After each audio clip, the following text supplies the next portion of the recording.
Querido amigo, hoje temos como propósito estudarmos o capítulo 5 do livro de Deuteronômio. São 33 versos com um conteúdo muito significativo. Nos primeiros 4 capítulos, Moisés fez uma revisão da jornada do povo de Israel pelo deserto, desde a saída do Monte Sinai até aquele momento em que estavam nas planícies de Moabe, tendo já conquistado os territórios a leste do Rio Jordão. Como vimos no programa passado, esses territórios já tinham sido doados às tribos de Ruben, Gade e a meia tribo de Manassés. E uma decisão muito importante foi efetivada. Os israelitas dessas tribos tinham se comprometido e agora se dispunham a lutar junto com as outras tribos na conquista dos territórios que pertenceriam às demais tribos de Israel. Moisés tinha encerrado o seu primeiro discurso e agora iniciava mais uma porção das suas orientações, mostrando à segunda geração a necessidade de manter-se fiel à aliança feita com Yahvé. Esta fidelidade se daria através da obediência aos mandatos divinos. E aqui no capítulo 5, ele apresenta a lei, a sua interpretação e a necessidade dessa obediência. Ao estudarmos o conteúdo desse capítulo, através de uma perspectiva geral, ele pode receber como título As Provas do Amor de Deus. As Provas do Amor de Deus. E este mesmo texto, de modo resumido, pode ser apresentado através da seguinte frase, isto é, através da seguinte proposição desafiadora. Todo homem temente a Deus deve obedecê-lo comprovando o seu amor a ele. Eu repito, se você quiser anotar, todo homem temente a Deus deve obedecê-lo comprovando o seu amor a ele. Então, esse é o resumo do capítulo 5. Por outro lado, quando nós detalhamos, quando nós analisamos esse capítulo, nós vamos encontrar 7 provas do nosso amor a Deus. Vamos então identificar essas provas, analisando-as em seus detalhes. A primeira prova, provamos o nosso amor a Deus sendo fiéis à aliança, versículos 1 a 5. Em relação a essa fidelidade que tanto nós como os israelitas daqueles dias deveriam dispor como prova do amor a Deus, necessitamos fazer 5 destaques. Primeiro, as palavras estatutos, juízos e a palavra do Senhor no versículo 5 demonstram a revelação direta da vontade de Deus para todos nós e a necessidade de obedecermos a sua palavra. Segundo, em relação à palavra aliança, nos versículos 2 e 3, ela nos lembra a celebração desse pacto, desse acordo que Deus tinha feito com Israel em Horebe, lá no Monte Sinai. E essa aliança preconizava a exclusividade, a fidelidade de ambas as partes, de Deus para com Israel e de Israel para com Deus. Terceiro, em relação à expressão face a face, no versículo 4, que não deve ser entendida literalmente, pois Deus é Espírito, indica a intimidade, a comunhão que Deus proporciona a todos aqueles que o colocam em primeiro lugar. Uma quarta consideração em relação à frase do meio do fogo, e porque temesse o fogo, indica como devemos encarar com seriedade o conteúdo da lei, pois ela se origina e retrata um Deus zeloso que é fogo consumidor. E uma quinta observação ainda nesse primeiro ponto, um outro destaque que deve ser dado é o relativo à exigência de ouvir, de aprender e de cuidar em cumprir todos os detalhes da lei divina. Ora, nós temos uma ordem muito clara. Em primeiro lugar é ouvir, em segundo lugar é aprender, em terceiro lugar é cumprir ou obedecer. Escutar, entender e obedecer. Essa é a maneira pela qual mantemos nossa fidelidade à aliança, demonstrando nosso amor ao Senhor. Necessitamos, então, todos nós, de lembrar sempre e continuamente das sábias palavras do salmista, quando em 119, versículo 11, ele diz, guardo no coração as tuas palavras, para não pecar contra ti. Em segundo lugar, nesse texto do capítulo 5, encontramos uma outra prova. Provamos o nosso amor a Deus obedecendo os mandamentos concernentes ao relacionamento com Ele. Versículos 6 a 15. Aqui nós temos a repetição, o início da repetição dos 10 mandamentos. Esses 10 mandamentos, como você sabe, estão registrados no livro do Êxodo, capítulo 20.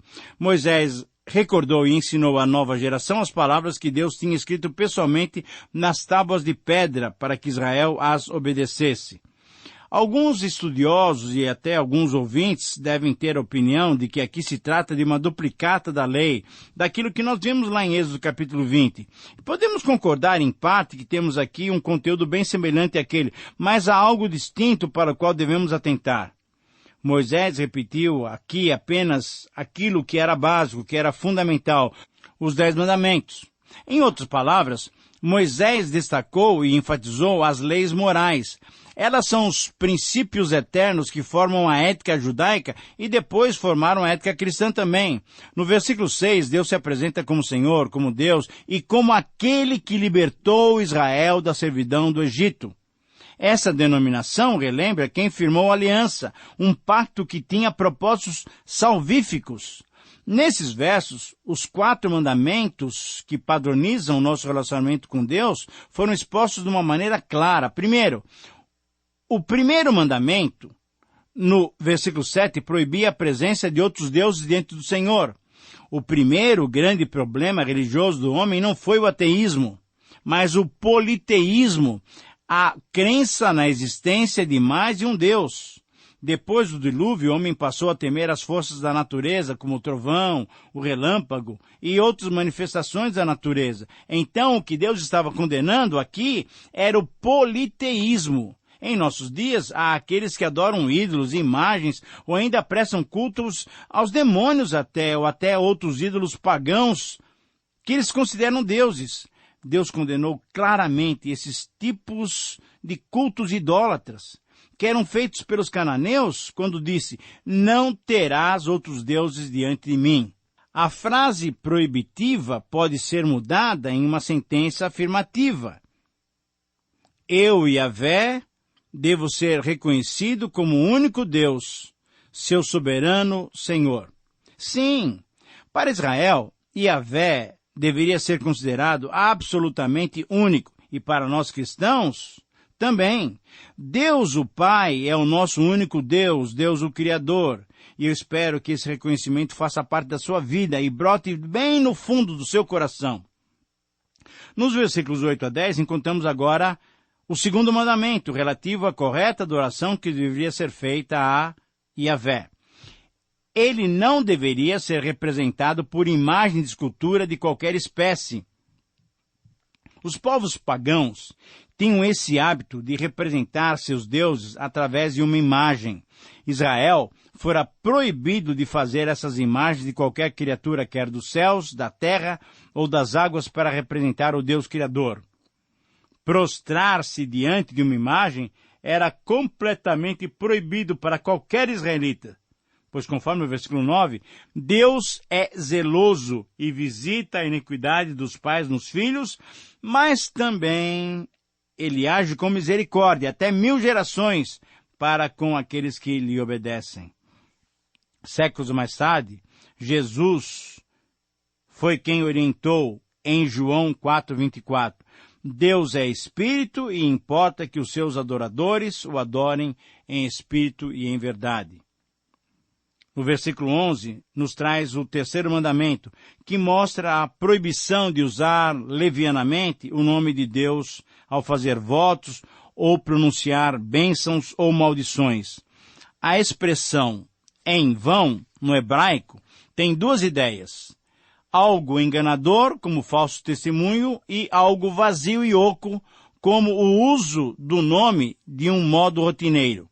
Desvalorizar o nome de Deus usando-o de maneira banal e enganosa era totalmente proibido para o israelita que queria honrar a Deus.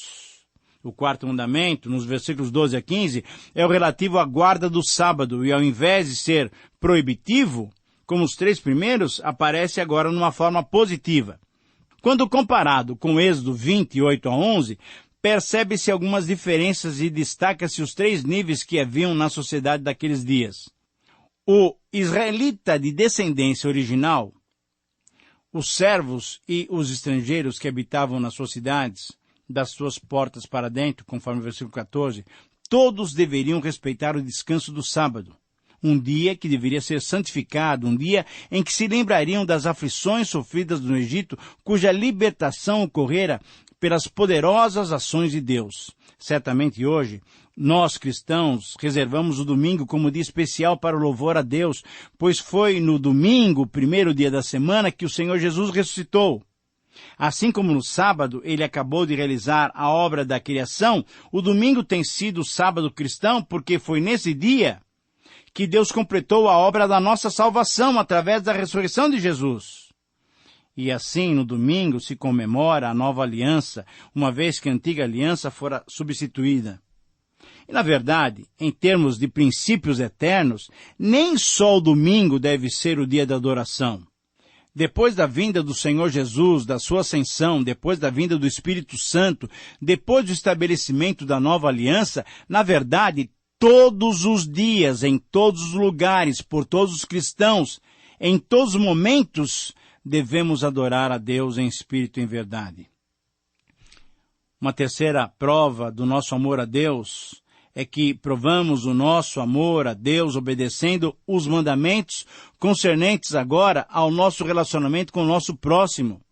Isso nós vemos nos versículos 16 a 21. Aqui encontramos os 6 outros mandamentos que formam o Decálogo. Eram as obrigações do israelita para com seus semelhantes. O 5º mandamento refere-se à relação com os pais, a família. A família sempre foi destacada e valorizada por Deus. Isso ficou evidenciado na salvação da família de Noé, quando toda a raça humana foi castigada pelo seu pecado. A obediência a esse mandamento, a honra, o respeito e o amor aos pais era tão importante que haveria recompensa para o filho israelita que cumprisse com essa ordenança. Comparando-se o texto de Êxodo com esse, se percebe um acréscimo de uma recompensa, para que te vá bem na terra que o Senhor teu Deus te dá. No versículo 17, o 6º mandamento impede o desrespeito à vida. Não matarás. Jesus ampliou o seu significado mostrando que o ódio à vida de alguém já seria a quebra desse princípio. No versículo 18, temos o 7º mandamento, e ele valoriza e estimula a santidade no casamento, não adulterarás, e destaca os direitos conjugais que não devem ser quebrados. No Novo Testamento, Jesus, em Mateus 5:28, ampliou-o dizendo que um olhar com intenção impura já quebrava essa ordem divina. No versículo 19, o 8º mandamento, não furtarás, valorizava a propriedade alheia. O furto era um mal que deveria ser banido para que a sociedade israelita, na nova terra, se desenvolvesse de uma forma equilibrada e justa. No versículo 20, nós temos o 9º mandamento que proibia o falso testemunho contra o próximo. Conforme vimos em Êxodo, esse mandamento valorizava a linguagem honesta, os juramentos e os votos verdadeiros. O falso testemunho era proibido, pois se fosse bem-sucedido, ele equivaleria ao assassinato.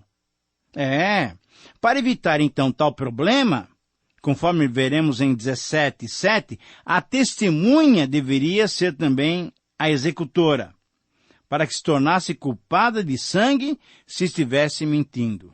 E finalmente, no versículo 21, com palavras um pouco diferentes de Êxodo 20:17, nós temos o 10º mandamento que proibia a cobiça e o desejo pela mulher, pela casa ou propriedade e qualquer outro tipo de bens do próximo. Esse mandamento, que foi motivador de uma reflexão mais séria do apóstolo Paulo. Isso nós encontramos lá em Romanos 7:7. Esse mandamento legislava sobre a motivação interior, sobre aquela motivação intrínseca do coração humano pecador, que nunca fica satisfeito com aquilo que tem. O coração humano sempre deseja mais e mais, e aquilo que é dos outros também. Para se estabelecer numa terra abençoada por Deus, dada graciosamente por Deus, os israelitas deveriam obedecer essas leis básicas do relacionamento mútuo. Em resumo, Esses 6 mandamentos foram expostos de uma forma muito explícita, mas de uma forma condensada por Paulo em Romanos 13:10. Quando inspirado pelo Espírito Santo, Paulo disse-nos o seguinte: o amor não pratica o mal contra o próximo, de sorte que o cumprimento da lei é o amor. Ora, esse era o padrão de convivência que Deus exigia do seu povo ao entrar na terra da promessa. Mas a pergunta que alguém pode fazer é se nós, os cristãos, hoje, também devemos obedecer esses mandamentos. Como podemos ver por meio das palavras do apóstolo Paulo, ninguém poderá se salvar por meio da observância dos mandamentos. Ninguém vai salvar por meio da obediência à lei. Mas nós sabemos que a lei teve um papel muito importante para a vida do povo judeu, principalmente por ela ter conduzido o homem a Cristo. Ela teve o seu papel até a chegada de Cristo no mundo, Gálatas 3:24, ou mais exatamente até a morte de Cristo na cruz, onde ele exclamou: tudo está consumado. Falando sobre a função temporária da lei, o apóstolo Paulo também discutiu essa questão lá na carta aos Gálatas, em 3:19. E ele pergunta: qual é, pois, a razão de ser da lei?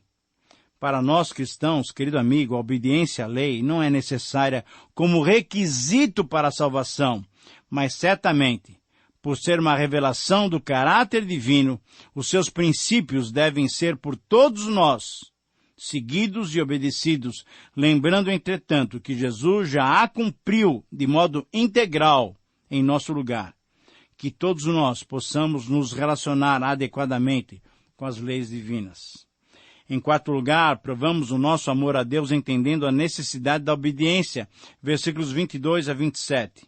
Diante da manifestação do amor a Deus, diante da manifestação poderosa de Deus, diante dessas obras maravilhosas de Deus, ao lhes dar os 10 mandamentos, de modo assombroso e sobrenatural, quando a sua voz foi ouvida através do fogo, uma palavra que é repetida 5 vezes nesses versos, os israelitas, reconhecendo a seriedade, a justiça e a importância dessas palavras, se comprometeram com 2 ações assinaladas no versículo 27.